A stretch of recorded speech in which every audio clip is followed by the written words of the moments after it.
This November, no matter the outcome, we will elect our 47th chief executive. But first, we're going to take a look back at how the presidents became president. This is your countdown to 47. Next up is the little magician, Martin Van Buren. Prior to becoming the 8th president, Van Buren was a lawyer in New York who was elected to the state senate and became the state's attorney general. In 1821, Van Buren became a U.S. senator and was briefly the governor of New York in 29. He resigned that role upon being named Andrew Jackson's Secretary of State. During Jackson's first term, Van Buren established himself as a loyal figure to the president.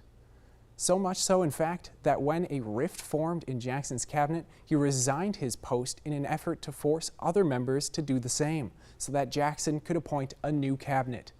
Jackson, recognizing Van Buren's fastidious nature, sought to appoint him as U.S. Minister to Britain. However, when Van Buren was to be confirmed for the role, then Vice President Calhoun voted against the appointment.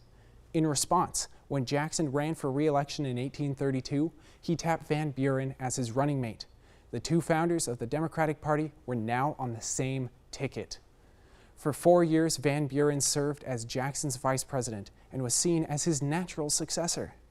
In 1836, the little magician ran for the high office himself and won, defeating William Henry Harrison of the Whig Party. In his tenure, President Van Buren would oversee the greatest economic crisis the country had seen up to that point, the Panic of 1837. This was caused by a number of factors. Firstly, Jackson's war on the Second Bank of America had inadvertently created instability in the U.S. dollar. Secondly, in an attempt to fix it, President Jackson issued an executive order that the sale of all public land be purchased with gold or silver. By the time Van Buren took office, the damage had been done. Banks and businesses failed, thousands of people had lost their land. America was in a depression. President Van Buren's various attempted solutions only seemed to make things worse.